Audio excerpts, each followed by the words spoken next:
जय हिंद दोस्तों स्वागत है आपका आपके अपने YouTube चैनल ज्ञानदेव होस्ट में। और इस वीडियो में मैं आपको बताने वाला हूं महाराष्ट्र बिजली विभाग असिस्टेंट इंजीनियर भर्ती 2022 ऑनलाइन फॉर्म के बारे में कि कैसे आपको ये फॉर्म फिलअप करना है। तो आप इस वीडियो को देखते रहिए, मैं आपको इसके बारे में पूरी जानकारी देने वाला हूं। तो चलिए दोस्तों शुरू करते हैं। दोस्तों यहाँ पर अभी जो आप वीडियो में देख पा रहे हो ये हमारी ऑफिशियल वेबसाइट है, इसका लिंक आपको इस वीडियो के डिस्क्रिप्शन में मिल जाएगा। जैसे ही आप लिंक ओपन करेंगे तो आपके सामने इस भर्ती की जानकारी आ जाएगी, जहां पर आप इसके एलिजिबिलिटी के बारे में जानकारी जानेंगे। और आप अगर नोटिफिकेशन डाउनलोड करना चाहते हैं तो आप ऑफिशियल नोटिफिकेशन के ऊपर क्लिक करेंगे। इसके बाद ये नोटिफिकेशन आपके सामने आ जाएगा, जहां पर आप देख सकते हैं कि कौन सी पोस्ट में, कौन सी डिसिप्लिन में, किस कैटेगरी में कितनी वैकेंसी निकाली है और जो अन्य आपकी एलिजिबिलिटी है जैसे कि क्वालिफिकेशन वो क्या रखी गई है कौन सी पोस्ट पर अप्लाई करने के लिए। और आप यहां पर ये भी चेक कर सकते हैं कि आप लोग इस फॉर्म को 24 मई 2022 तक भर पाएंगे।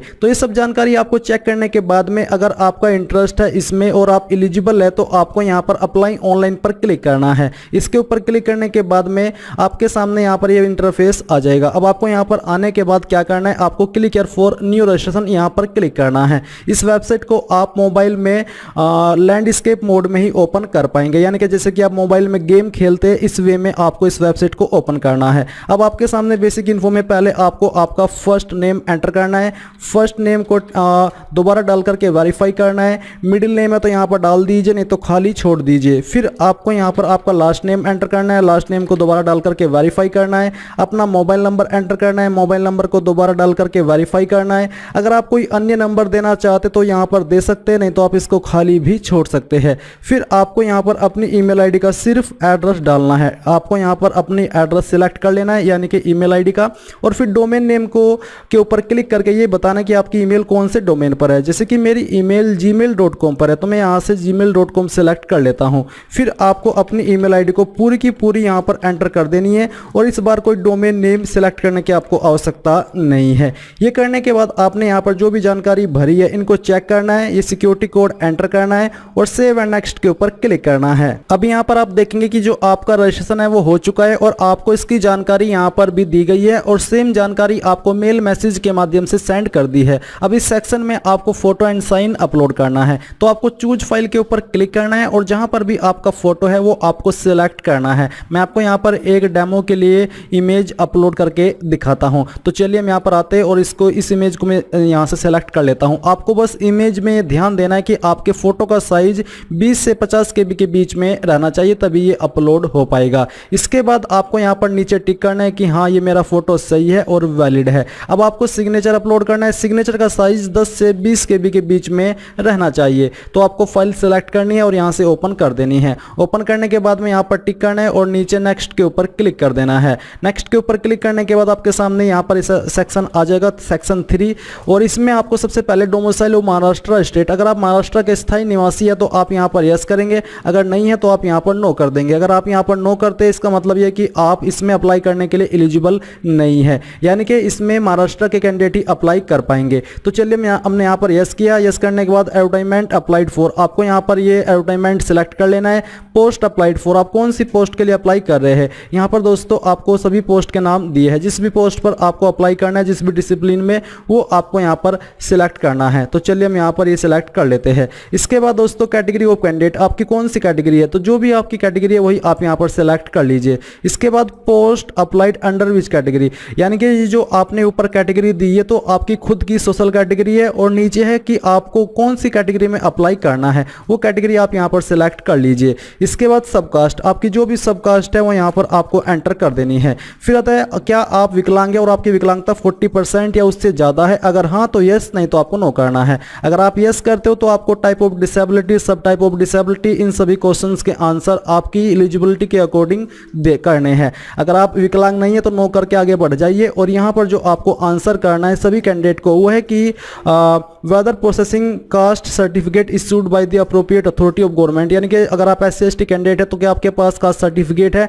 अगर हाँ तो आप यहाँ पर यस कीजिए। यस करने के बाद में यहाँ पर जो आपका कास्ट सर्टिफिकेट नंबर है वो आपको एंटर करना है। Date of caste certificate number, कब आपने कास्ट सर्टिफिकेट बनवाया है वो आपको यहाँ पर सिलेक्ट करना होगा। ये सिलेक्ट करने के बाद में नीचे है आपका की, इसके बाद है whether processing caste validity certificate issued by appropriate authority, तो आपको यहाँ पर यस कर देना है। यस करने के बाद आता है कि क्या आप EWS कैंडिडेट है, आप अगर है तो आप यहाँ पर यस कीजिएगा, नहीं तो आपको नो करना है। फिर आपको सेम तरीके से date of EWS certificate number देना है। अब आता है कि are you applying under women reservation, यानी कि जो वुमेन को रिजर्वेशन मिलता है क्या आप उसके अंतर्गत अप्लाई कर रहे हैं, अगर हाँ तो यस, नहीं तो आपको नो करना है। फिर क्या आप एक मेधावी खिलाड़ी है, स्पोर्ट्स पर्सन है, अगर हाँ यस, नहीं तो आपको नो करना है। फिर दोस्तों यहाँ पर आपसे पूछा कि क्या बेसिकली ये उन्हीं को आंसर करना है जो कि स्पोर्ट्स पर्सन है। इसके बाद नीचे आइए, नीचे आकर के यहाँ पर आपसे पूछा है कि क्या आप ऑर्फन है, यतीम है, अगर हाँ तो आप यस करेंगे, नहीं तो आपको नो करना है। अगर आपके सामने ये ऑप्शन एक्टिव है, जिनके सामने ये ऑप्शन एक्टिव नहीं है उसका मतलब ये हो जाता है कि जो ऊपर डिटेल्स आप फिल करते आ रहे हैं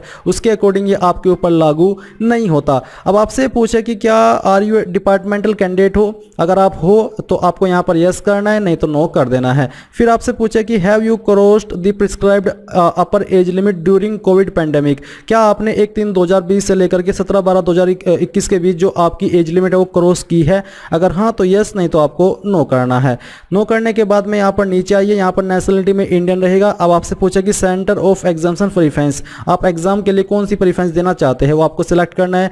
सेकंड प्रेफरेंस आपको किसको देनी है, थर्ड प्रेफरेंस आपको किसको देनी है वो भी आपको यहाँ पर सिलेक्ट कर लेना है। फिर दोस्तों यहाँ पर नीचे DOB, तो आपकी जो भी DOB है वो आपको यहाँ पर सिलेक्ट करनी है। पहले डे सिलेक्ट कीजिए, फिर यहाँ से आपका मंथ और इसके बाद जो भी आपका ईयर है वो ईयर भी आपको सिलेक्ट कर लेना है। जेंडर आपका क्या है वो आपको सिलेक्ट करना है। मैरिटल स्टेटस आपको यहाँ पर बताना है।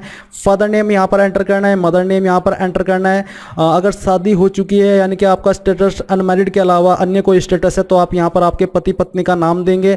क्या आपने कभी अपना नाम चेंज किया है, अगर हाँ तो यस कीजिए, नहीं तो आपको नो करना है। अगर आप यस करते हो तो आपको ओल्ड नेम यहाँ पर लिखना है, न्यू नेम आपको न्यू नेम के सेक्शन में लिखना है। अब आता है कॉरेस्पॉन्डेंस यानी कि प्रेजेंट एड्रेस, तो जो भी आपका प्रेजेंट एड्रेस है वो आपको यहाँ पर फिल करना है इन तीनों लाइंस के अंदर। डिस्ट्रिक्ट आपकी जो भी है वो डिस्ट्रिक्ट आपको यहाँ पर एंटर कर देनी है। स्टेट यहाँ से आपको अपनी सिलेक्ट कर लेनी है। फिर यहाँ पर आपको आपका जो पिन कोड है वो भी डाल देना है। अगर आपका प्रेजेंट और परमानेंट एड्रेस सेम है तो आप यहाँ पर टिक कर दीजिए। टिक करने के बाद कौन से एड्रेस पर आप अपनी एप्लीकेशन फीस की GST इनवॉइसिंग सेंड करना चाहते हैं वो सिलेक्ट करना है और फिर नीचे आपको सेव एंड नेक्स्ट के ऊपर क्लिक करना है। अब यहाँ पर दोस्तों आपके सामने क्वालिफिकेशन का सेक्शन आ चुका है। आपको यहाँ पर क्या करना है ये सब जानकारी भरनी है। तो सबसे पहले SSC यानी कि 10th आपने किस बोर्ड से किया है उस बोर्ड का नाम आपको यहाँ पर एंटर करना है। फिर आपको यहाँ पर सब्जेक्ट स्ट्रीम में ऑल सब्जेक्ट लिख देना है। तो चलिए हम यहाँ पर ये लिख देते हैं। इसको लिखने के बाद में आपको यहाँ पर डेट ऑफ पासिंग बताने की कब आपने आपकी 10वीं पास की है। पहले डे फिर मंथ और फिर जो आपका ईयर था वो आपको सेलेक्ट करना है।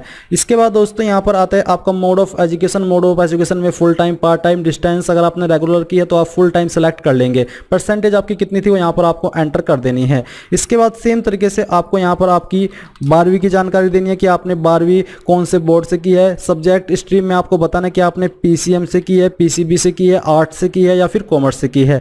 इसी प्रकार से आपको यहाँ पर पासिंग ईयर बताना है कि आपने कब कौन से साल के अंदर आपकी जो 12वीं हो पास कर ली थी। इसके बाद आपको मोड ऑफ एजुकेशन बताना है और जो आपकी परसेंटेज है वो आपको यहाँ पर एंटर कर देनी है। देन आपको यहाँ पर ग्रेजुएट डिग्री के ऊपर क्लिक करके सेलेक्ट कर लेना है कि आपके पास BE है या फिर BTech है। फिर आपको यहाँ पर आपकी यूनिवर्सिटी का नाम देना है कि आपने कौन सी यूनिवर्सिटी से आपकी जो BTech है वो की है। आपको यूनिवर्सिटी का पूरा नाम यहाँ पर देना होगा। सब्जेक्ट स्ट्रीम आपको सिलेक्ट कर लेना है और सेम तरीके से आपको यहाँ पर पासिंग ईयर और जो आपकी परसेंटेज है वो बतानी है। इसमें आपके सामने एक और जो ऑप्शन है वो एक्स्ट्रा ऐड है जो कि मैं यहाँ पर आपको दिखा देता हूँ। ये एक्स्ट्रा ऐड है आपका ड्यूरेशन इन ईयर यानी कि कितने साल की आपकी जो ये क्वालिफिकेशन है वो थी। मोड ऑफ एजुकेशन में आपको सिलेक्ट कर लेना है आपका एजुकेशन का मोड और फिर यहाँ पर आपकी परसेंटेज दे देनी है। अगर आपने PG डिग्री की है, डिप्लोमा किया है तो आप उसकी जानकारी भी सेम सेम तरीके से भरेंगे जैसे कि अभी आपने डिग्री की जानकारी भरी है। अगर आपके पास वर्क एक्सपीरियंस है तो आपको नेम ऑफ द एम्प्लॉयर के अंदर उस कंपनी या उस बंदे का नाम देना है जहां पर आपने काम किया है। डेजिग्नेशन में उस पोस्ट का नाम जिस पोस्ट पर आपने काम किया है। फ्रॉम के नीचे जो डेट मंथ ईयर है यहां पर आपको डेट डालनी है जब आपने वर्क ज्वाइन किया था, और टू के नीचे जो डेट मंथ ईयर है यहां पर आपको डेट डालनी है जब तक आपने काम किया था। नेचर ऑफ ड्यूटीज में बताना किस तरह का काम आप करते थे, और रीजन ऑफ लिविंग में बताना कि किस वजह से आपने जॉब छोड़ी। फिर आपको लैंग्वेज नोन में यहाँ पर जो आपको लैंग्वेज आती है वो लिखनी है और बताना कि मुझे ये पढ़नी आती है, लिखनी आती है और बोलनी आती है। सेकंड लैंग्वेज जो आपको आती है वो आप यहाँ पर लिखेंगे और फिर आप यहाँ पर उसका स्टेटस बताएंगे। फिर जैसे कि आप महाराष्ट्र से तो आपको मराठी आती होगी तो आप यहाँ पर मराठी लिखेंगे और उसका जो स्टेटस है वो आप यहाँ पर बता देंगे। ये बताने के बाद आपको नीचे सेव एंड नेक्स्ट के ऊपर क्लिक करना है।